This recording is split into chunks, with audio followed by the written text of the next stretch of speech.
HealingYourself.Life provides information for awareness, educational, and support purposes only and does not diagnose or prescribe treatment for any medical condition. Viewers are encouraged to do their own due diligence and consult with their own medical caregivers before making personal treatment decisions. As a responsible person with growing concerns for your privacy and personal liberty, you want to know where we're headed and what you can do about it. We ask the experts what you need to do to take prudent and responsible action to safeguard your family's wealth and well-being, and what basic first steps will help you to be aware and prepared. ReluctantPreppers.com. Welcome back, Reluctant Preppers. We're here, and Healing Yourself Life viewers, we're here with Tom Lacovara-Stewart. He is the founder of RTR Truth Media. I'm your host, Dunagun and Kaiser. And I'm Melody Kaiser. And we are married Lyme survivors, and so is Tom. And we're here today to ask Tom to talk with us about the controversial origins of modern Lyme disease. Tom, thanks for joining us here on HealingYourself.Life and Reluctant Preppers. Yes, thank you. Oh, it's a pleasure to be back with you guys again. I love watching your videos. They come into my feed every time you publish. I really enjoy that.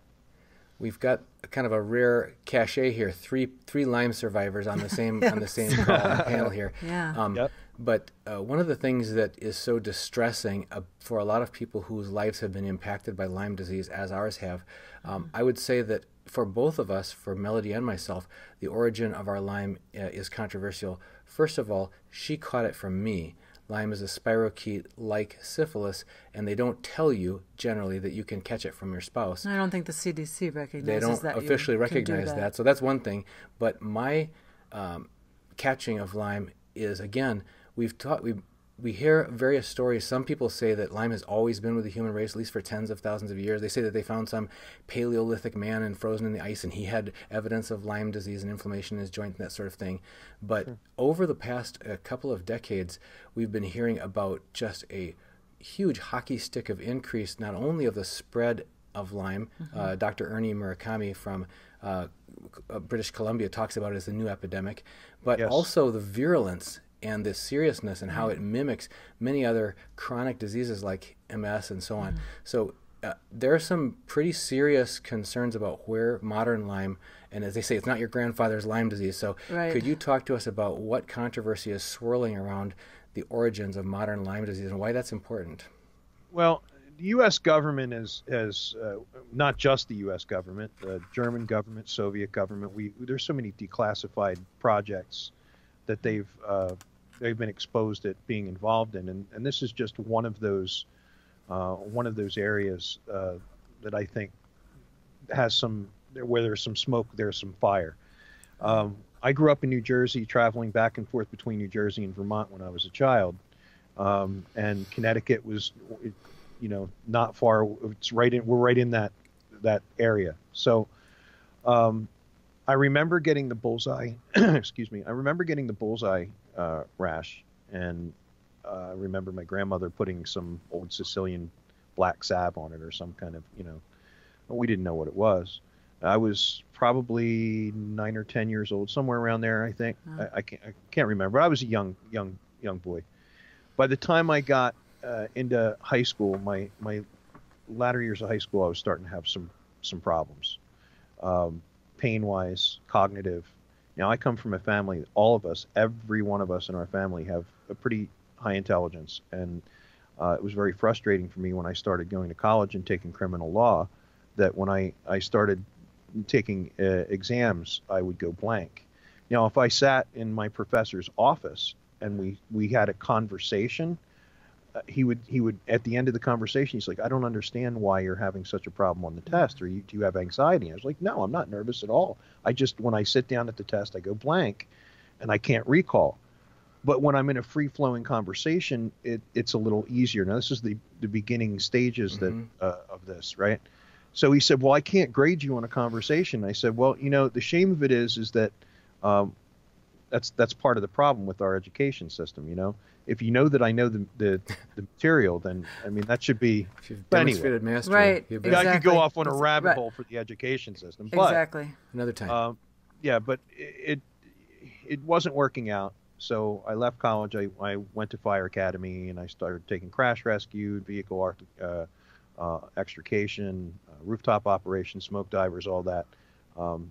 right around the time of 9/11, of course. This was going back some time. I really feel old now, but and then I started having problems with pain in the fire department, and it just the pain just kept steadily getting worse and worse and worse. And I was going to doctors, and there had been a couple things that had happened. I rammed a door in with my shoulder on one of our calls, and I was in an accident. There was a couple, scrapes that I thought maybe this has some, but it was more arthritic. It wasn't just my injury site. It was much more than that, and it was becoming worse and worse to the point where I was lethargic, couldn't get up out of bed. So my doctor started prescribing me opiate painkillers. And the opiate painkillers, it worked for a little while, but when we started talking about what the real problem was, I think he suspected that there was something going on. But I remember one of the doctors I went to also saying, I can't treat you for this. You have fibromyalgia. That's what you have. So they went the fibromyalgia route, which is a made-up concoction of a term that covers so many symptoms, which is really convenient when they're trying to suppress information. Now, the reason that I think that this is a government thing, and I'm not so conspiratorial to say that the government infected the people intentionally and they're hiding it. It's not what I'm really. I don't know. I don't like saying things I can't prove.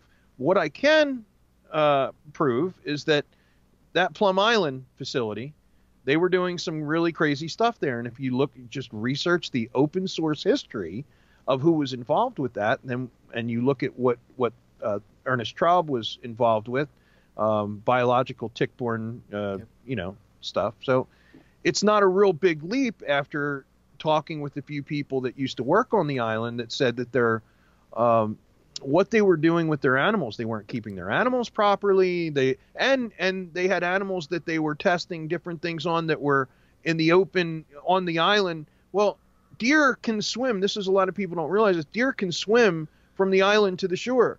I mean, it's not something that you see every day, but it can happen. Then you have the birds. And so this is a real problem. You're not talking about animals in a facility with the roof that's hermetically sealed or anything like that. You're talking about something they're not being careful enough with. And I think I don't know whether it was a lack of foresight. I don't automatically go to the government did it intentionally. That may be, though. I mean, we did just kick the crap out of the Germans, and we had a German that was kind of heading up the program. He might have felt some kind of way about that. I don't know. But sticking with what we know, the outbreak broke out in that little tiny area in Lyme, Connecticut, and it exploded slowly. Like if you look at the map of the reported cases, and you do that with a red circle, and you do it over the course of time, it was like a slow and silent bomb that dropped on the Northeast, and now it's everywhere. So okay, so a lot of people say there's evidence of this being existing. Well, of course there's evidence of it existing. They take these things and they weaponize them. They take them. Where do they get them from? They get them from nature. So no, we didn't humans didn't just concoct viruses one day. They've always existed. It's what we do with them and what we allow governments, more importantly, what we're trusting in governments. How many times can you recall in your lifetime that the government's lied to you? and we trust these, I'm trying to put it nice without, cussing them, but it's like and it's always 20 years later that it comes out that they covered up this or they did that. Yeah. Right. Yeah. That's exactly right. And what we're finding out now, I just did a report on President Truman. His 2 months ago, President Truman's documents, his CIA daily summary reports were released. And I started tearing through them, and I'm like, oh my God, so many of the things that he said were absolute propaganda to the public. He knew he had intelligence about things that he was purporting one thing to the public and clear evidence of other things going on and other agendas going on. So, I mean, this is government, man. This is, I love the founding fathers. I love a lot of the principles that we were founded on. But man, I hate the government. I love my country, but I hate my government. And you know, another part of the problem is that they also, like I said, with the doctors, they didn't want to treat for it because the federal government was actually threatening through the American Medical Association to take doctors' licenses away. Again, I remember attending a hearing. Yeah. I was sitting there, it's like, this guy's only treating people with antibiotics, for Pete's sake. Like, you know, what's the harm or foul? So when the government reacts in a way that suppresses doctors from being able to try and treat people, right, exactly, that to me is the smoking gun. I think Why that's would you do that? Yeah, Dr. Murakami, he lost his license. Yeah, we have a video called "Investigate Lyme and Lose Your License" if people want to look that up on HealingYourself.Life. Yes. Yep. It's just crazy. It's crazy. It's insane. Not to help people, or you know, there's other people who have suffered with Lyme who will say, you know, they were told they were crazy. It's all in your head. You know, when you can't get out of bed in the morning, or you feel so depressed, or you don't feel energy. For me, it was severe neck pain that wasn't going away, and finally getting the diagnosis. That it's terrible how much and how many years people have suffered. And and doctors aren't helping them, and it's like, wow. And to think, I don't know, I'm not trying to be conspiracy either, but how many doctors might know and aren't treating, or you know, I don't know that. I don't know, but there's just seems significant pressure on doctors, peer reviews and so on, to suppress even the recognition of what's called chronic Lyme, because the official CDC doctrine says that if it's caught early and you get a 10 to 30 day round of doxycycline or one of those tetracycline type antibiotics, then you're good, you're done. And anything after that is you're making it up or you're blaming it. But even the CDC comes out on the side and admits that the actual number of suspected cases is easily 10 times the official number. So last year the official number was 40,000 new cases. They think it's probably closer to 400,000 new cases, and that's what they're admitting. Besides the fact that the disease itself now not just being like arthritic swollen joints, like they said, Dr. I'm trying to think of his name, a German doctor, I'll think of it in a minute, but he was saying that in the Black Forest region of Germany, that for centuries there's been this about people having knobby knees and knobby wrists and that sort of thing, as though it's endemic there. But he said, but this new form, which can masquerade as MS or fibromyalgia or chronic fatigue syndrome, he says, like whack-a-mole. Every time you think you've treated it, it sprouts up somewhere else and it moves from body part to body part. And when you mentioned getting a slight injury from trauma, doing your job as a fire rescue person, how it takes over the immune system and co-ops when there's reconstruction happening. It makes sure that it gets built into the new foundation, so it's in on the ground floor of any healing or inflammation or activity of the immune system in your body. So could you take us further down that path of the slow motion bomb that happened starting from Lyme, Connecticut, and spreading? What do we know now that we didn't know then, and that's still not being admitted by the authorities? Well, I've spoken to so many people, good people. One fellow was a park ranger, a couple cops, you know, and it's not just, you know, us normal folk. It's people that work for the government too that are affected by it. So, you know, I think it's gotten to the point now where it's grown so large and so bad that you have now people among their own that are starting to put pressure. I'm expecting this to really come to a head a lot quicker. I think that there's going to be more information coming soon. Now, I've spoken to people that I really can't refer to yet, and I don't like doing that kind of stuff, like baiting you guys. But I've spoken to some people that are pretty high up in the medical establishment, and they know that this is a problem, and they too have their suspicions, but can't prove exactly. See, that's the problem, is culpability here. They have literally kicked this can down the road so far that many of the people that were involved at Plum Island and were in the know are starting now to die off. Now, I think that as that happens, just like with every other thing in our history, 20, 30 years later, finally we find out. I mean, the CIA was dropping, what were they dropping in the subway system with the light bulbs? I mean, the San Francisco got sprayed from. I mean, Yeah, so we know about all these things now. Yes. Yeah, we know. Yes. And so we find out 30, 40 years later, and then it's a little apology, but you know, I think that the real point now is that well, they tell you there was no harm done when it was St. Paul, Minneapolis area. I think it was copper or something like they did. You thought it was Agent Orange, but whatever it was, like, well, there was no harm done to anybody living there. It's like, well, how do you know that? You know, really, how do you know? How do you know? And like they would tell you if right, exactly. So that's one of the concerns that we have when you talk about this slow rolling denial. If the motivation for the slow rolling denial is lack of accountability, the outcome of it is just crippling wreckage on many, many, many tens or hundreds of thousands of people's lives destroyed just because of the denial and the lack of ability for people to treat this effectively. Well, you remember what Bill Gates said about vaccines. If vaccines work really, really good, we can expect to reduce the population by, whoa, wait a minute. Let's think about that for a moment. I thought vaccines were supposed to make you healthy. Being healthy elongates your life. Right. How would that reduce? I mean, these people that are behind this stuff, I don't trust any of them further than I can throw them.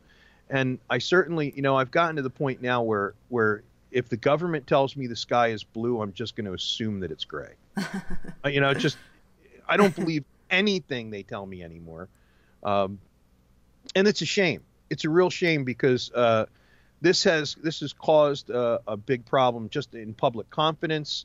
I don't respect anything that they do on the federal level these days, and it's just, well, you look at this thing with Lyme disease here. I mean, this was literally a biological time bomb that had Nazi fingerprints to it, right?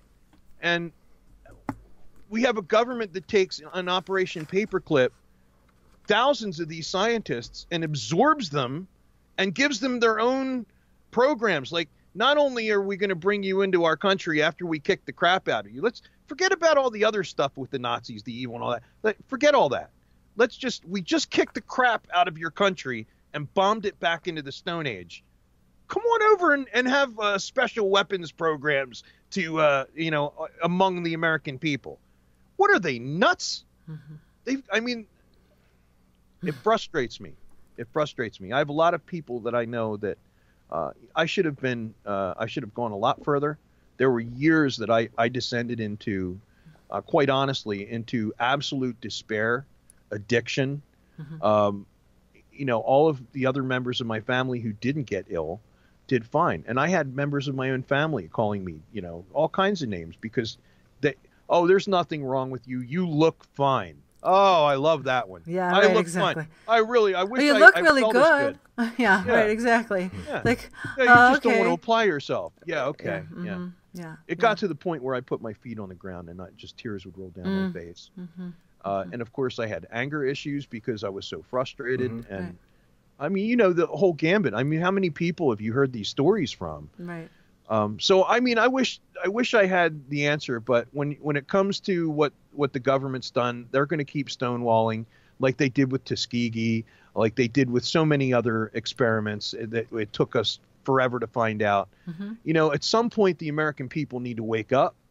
They need to, I probably can't say it on YouTube, and prepare, which is I love the name of your program because people need to prepare because this is not going to get better. I don't think this whole draining the swamp thing is happening. At least it's not happening fast enough for me. Right.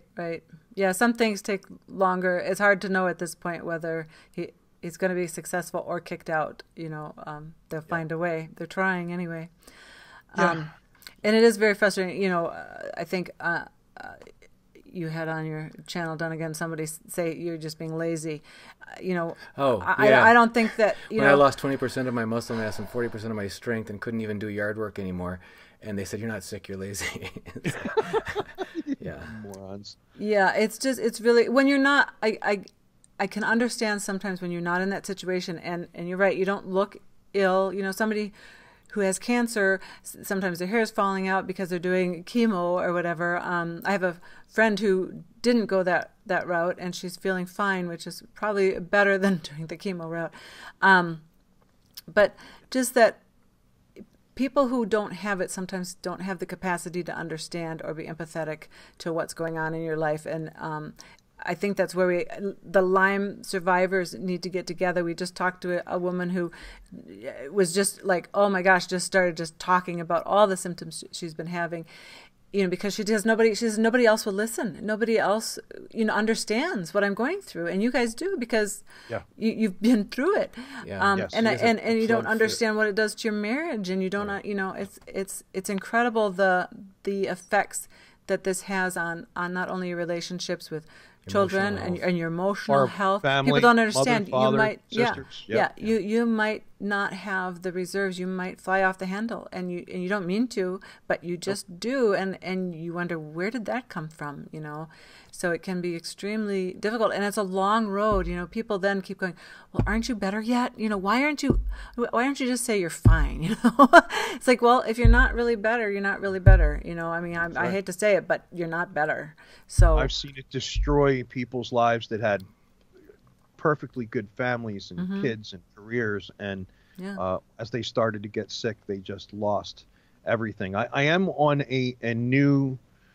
I'm trying something new, and I want to share this. I'm not selling this. This is something that I will if it works, but I've been hearing about this copper water. Yeah. We did too. New type of copper. Somebody just sent me this. Yeah. And I got 6 bottles of it. Wow. And David Hingston is one of our political prisoners that I care for very much, and this was part of his effort to help the public. But it's copper, zinc, and calcium, and H2O concentrate. Okay. And basically you take like 1 drop in the morning and 1 drop at night. And it's supposed to help, and I'm not going to make any claims to have the FDA knock on my door, but it's supposed to help, anything from cancer to Lyme to all kinds of parasitic issues. Just a lot very similar to how colloidal silver works for certain kinds of infections, but it won't work for all of them. Well, supposedly this is supposed to help with the with Lyme disease too. So that's why they sent it to me, and I'm going to try it, and hopefully the next time that I sit down with you guys, I'll be able to give you a report on how that worked, and I'll stay in touch with you. Yeah, that would be great. Weekly, and let you know if there's any progress. I'm hoping. Yeah, I've had a lot of things come across. Of course, that I've tried. That's right. We have too, and that's the other thing that people don't understand is you sit there because you're desperate. You try all these different things, and it's money out the window sometimes. Sometimes some things are working better than others. We are going to try a peptide therapy that is FDA approved, so we'll tell you how that goes.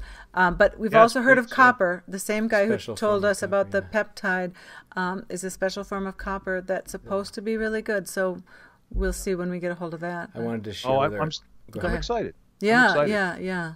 Just, I've been trying to find a comment that was posted by one of our viewers about a week ago. Maria Perez said, "I've had Lyme for 11 years. I was only diagnosed 4 years ago after having gotten multiple false negative tests for Lyme. I was diagnosed with everything under the sun until I contacted canlyme.ca, and they told me which test to ask for, and they actually confirmed my Lyme before I ever had any blood work come back positive based on my symptoms. I had started my own business, had a great career, was a competitive synchronized swimmer before Lyme. Almost overnight, I developed kidney stones, pancreatitis, liver problems, autoimmune problems, gluten allergies, fainting spells, night sweats, emotional changes, debilitating fatigue and pain. I went from being unstoppable to crying as I forced myself out of bed and crawled away to the bathroom to try to get ready for work. I would constantly push my body beyond its limits to the point that I would literally pass out and be hospitalized because I was told that it was in my head and I just wasn't trying hard enough. This went on for years. Too tired to keep writing. Such is my life now with Lyme."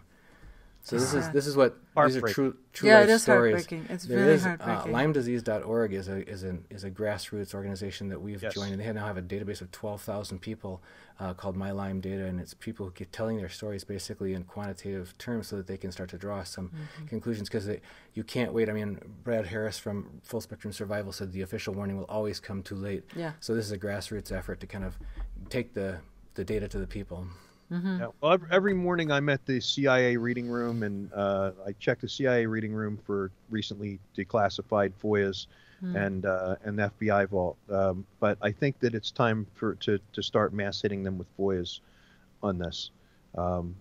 I already have a couple drafted that I'm going to be sending off, and anything. Is that Freedom of Information Act FOIA? Yep. Yes. Okay. Yes. And any terminology that you want added to the FOIA, email me over, and I'll add it to the FOIA to see if we pop any results. Now, I'm not going to hold my breath because it is the government, and the government's the one that has the information. But I have found some real gems, especially just in the last couple of weeks. So it's why I go there every morning and I read at least 400 or 500 pages of something, just to see if I can extract anything that the public doesn't already know, they're not already talking about. And we found a couple. I was one of the first guys that found the Anthony Weiner, the document on him that said child porn production.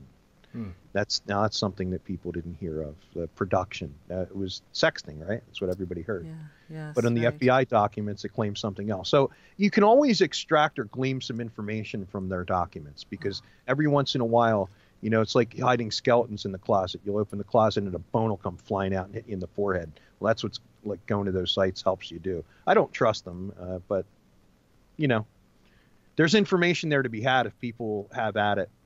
And, we're trying to build a team of people that are, we all take, Muckrock is another, spot to go to check out interesting information. They get all kinds of FOIAs, and they have teams of people that go through 300 pages themselves, or, and they have just open source, kind of have a community that go through all of these documents, and then you fill out what you find, and then if you find something that jumps out at you, you can upgrade that to a level. Well, we're doing the same kind of thing with a smaller group of people at RTR Truth Media, and wow, just the stuff that we come across it'll blow your mind. Anyway. So you're going to the CIA. There's a website declassified documents. Yeah. Interesting. Okay. Yeah, the CIA reading room. CIA reading. Okay. Yeah, and it's 2 months ago, for instance, from the 1940s, the Presidential's Daily Summary Report they were published. Excuse me. So to find documents that I found, we just published on rtrtruthmedia.com. It kind of shows that not only were the CIA letting the president know that most of the immigrants going into Israel were from Black Russia seaports, from the Black seaports coming out of Russia, but they were infested with communist subversive agents and paid mercenaries. And this was at a time where leaving the Soviet Union you could only do it with state permission, and B, where anti-Semitism was a death penalty offense. So none of these folks were in danger. So why were they mass flooding themselves into Palestine? That's not the need for legitimate, refugee status because you feel as though your life is in danger. It's certainly not that. And right on the president's desk. And this is why, by the way, most of his advisors, they were advising against it. Well, of course, now we hear this canard called anti-Semites. So they were just labeled a bunch of anti-Semites by modern, historians now. No. Now that I have the CIA briefing reports showing who was among these people that were flooding into Israel. Oh, by the way, you heard that the United States turned them away too. Now you know why. It had nothing to do with their religion. It had nothing to do with hating any kind of certain kind of people. We were in opposition to an ideology, and that ideology was Bolshevism. We didn't want that here. So I guess the second best bet was to let them go there. But then if you start looking at the money that was flowing in from the banks here in America, making all that happen over there, and you listen to the president's address where he gives this beautiful flowing story of how these two guys kind of talked him into recognizing the state over there, and it mentions nothing about American businesses and universities being in danger, coming under attack, mentions nothing about the Irgun or the terrorists that blew up the King David Hotel and tried pinning it on Egyptians. These were terrorists. These were not I don't care what religion a terrorist, I don't care what religion you go by. I don't care if you're Christian, Muslim, Jewish. I don't care. When you resort to killing other people by means of deception to try and pin it on somebody else, I've got a problem with you. I don't care what religion you are. I'm an equal opportunity criticizer. So, but when we're looking at these intelligence reports, it also makes me think about, what are we going to find about Lyme disease? What are we going to find about all these other things that they've lied to us about for so long? That's why every morning I'm there reading, because it may just be one document. It may be a little trove. I don't know, but I'm going to keep looking and keep requesting and keep sending FOIAs in, and we're going to just keep plugging at it. I have some really good, solid people, good, decent people like Brian Young from High Impact Flicks, Adam Green from No More News, and we're trying to build a network of people who have a love and a compassion for their fellow man and want to do things in whatever capacity that we can contribute to help our fellow man. And that's what we're about doing. And one of the reasons I was so excited when you reached out to me the first time, because you guys, same thing, man. If we all just network and we all come together and we all information share, that's what we're about doing. So I really appreciate you guys and your work, man. So the core of your message here is don't trust government official sources, especially in near real time. Yes, to give you the real truth about a situation. Any other practical concepts from you for those who suspect they may be Lyme sufferers, even though their doctors haven't been indicating that to them? Well, there are networks like you mentioned, the website LymeDisease.org. Yeah, LymeDisease.org I've had conversations with people that have that are members over there, and there are doctors now that they are treating people, and Lyme literate. Right, they're Lyme literate, and they're really trying to help people.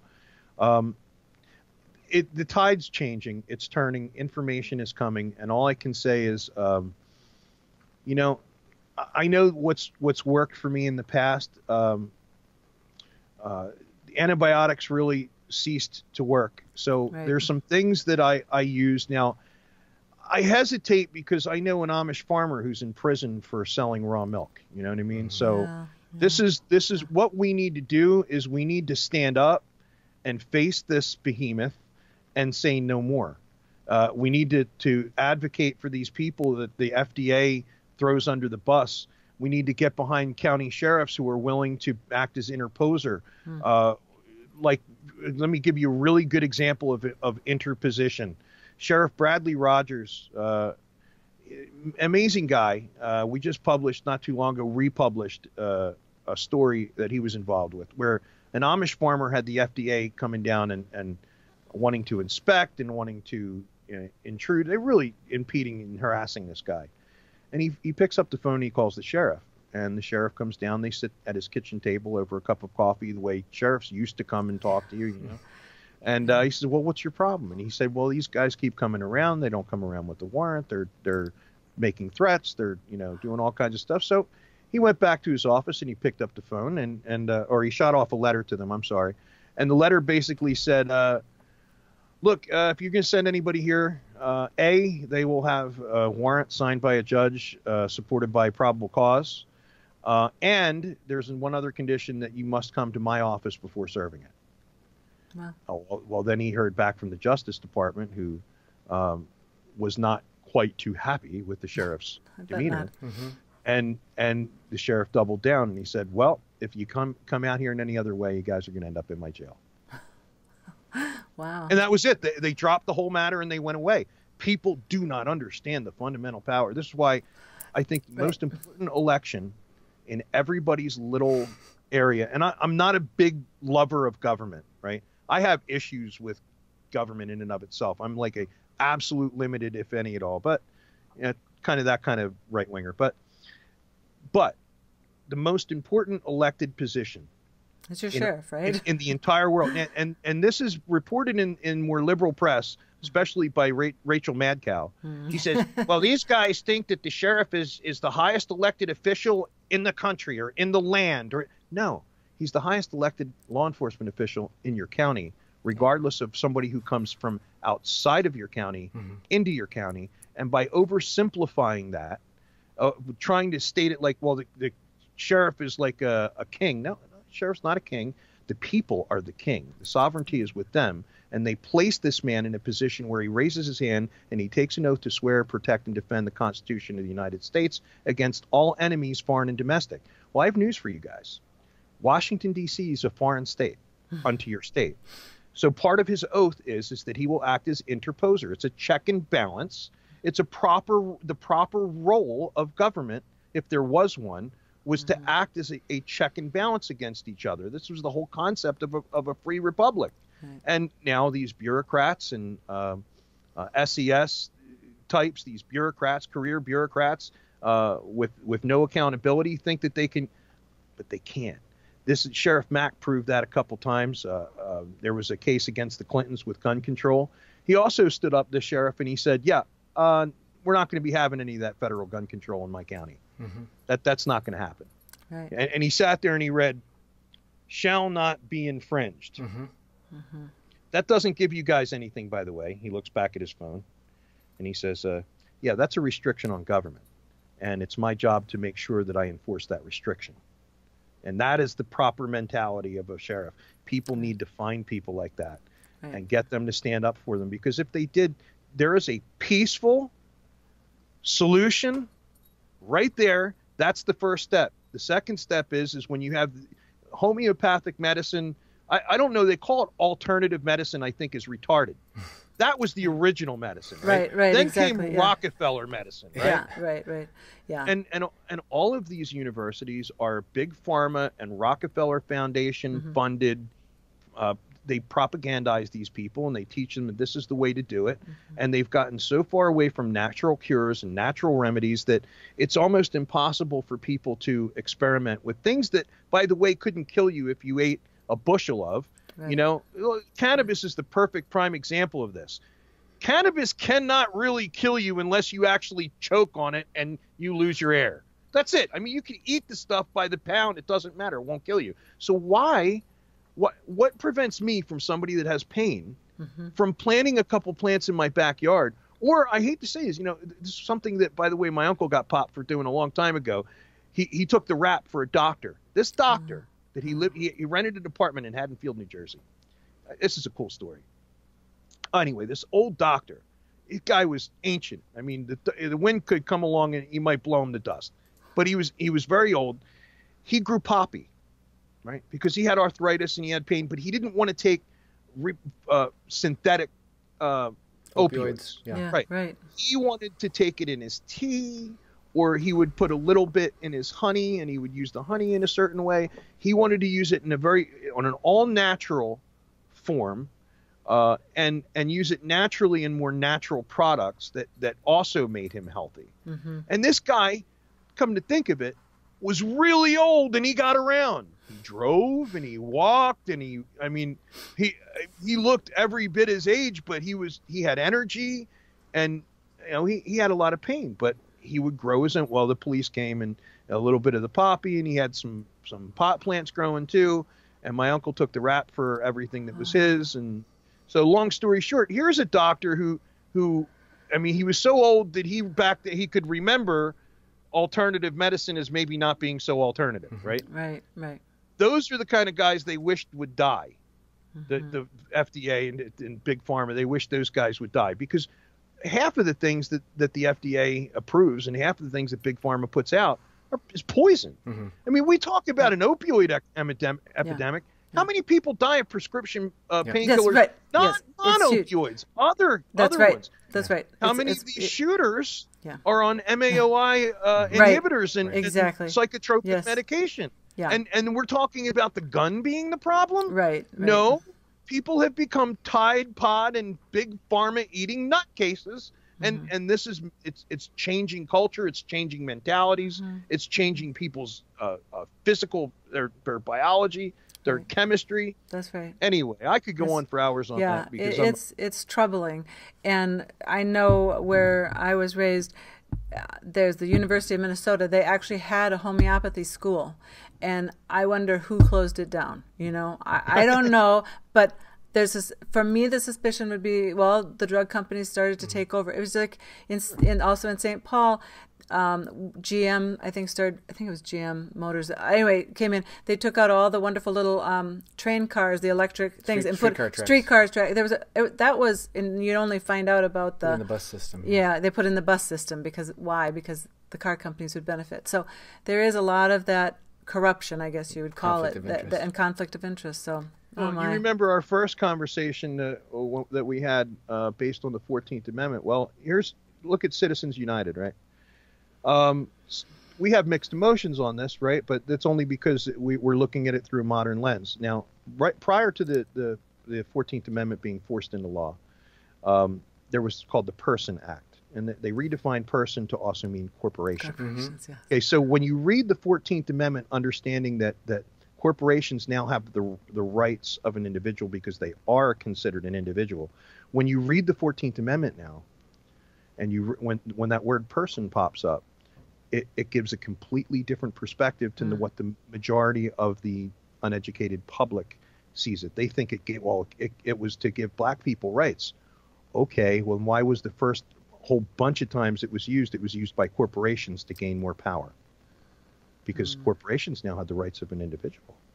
So this is part of the thing that the American public has been dumbed down out of knowing, and we have these huge corporations now that are just out of control.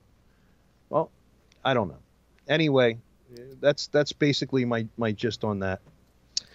We've been talking with Tom Lacovara-Stewart, the founder of RTR Truth Media, about a wealth of knowledge, the controversial origins of modern Lyme disease, and we both promise to circle back when we see results one way or the other about the new formulations of copper that are being provided, as well as peptide therapy. And there you go. I hope it works. Yes. Pray for me. I don't know if you have a strong Christian audience out there. I'm a Christian myself. Yes, we have quite a few. Yeah. So and tell us where they can view more of you.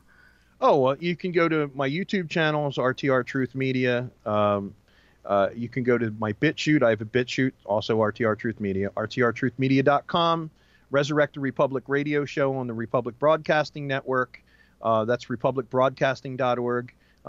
Usually Monday through Friday. I'm on pretty late at night. We're probably going to do a time switch soon, but that's where you guys can find me, and I really appreciate what you guys are doing, and we'd like to have you guys come on the radio show too soon, I hope.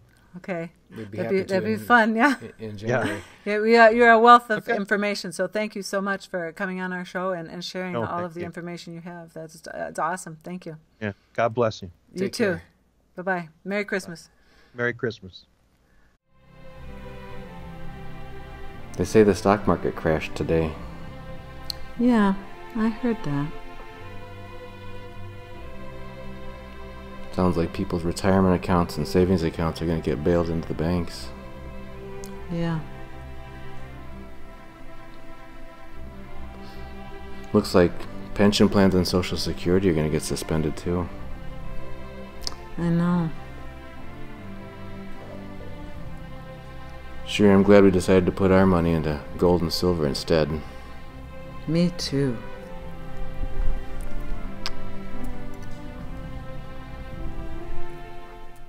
Get your first ounce of silver at spot price and free shipping on any order over $99 at sdbullion.com/RP. Hey, Reluctant Preppers. If you haven't heard, we've already started our monthly 1-ounce U.S. Silver Eagle thank you gift to one active Patreon subscriber each month, signed by your host, Dunagun and Kaiser. And you don't want to miss out on that. Please help us grow by subscribing today at patreon.com/reluctantpreppers.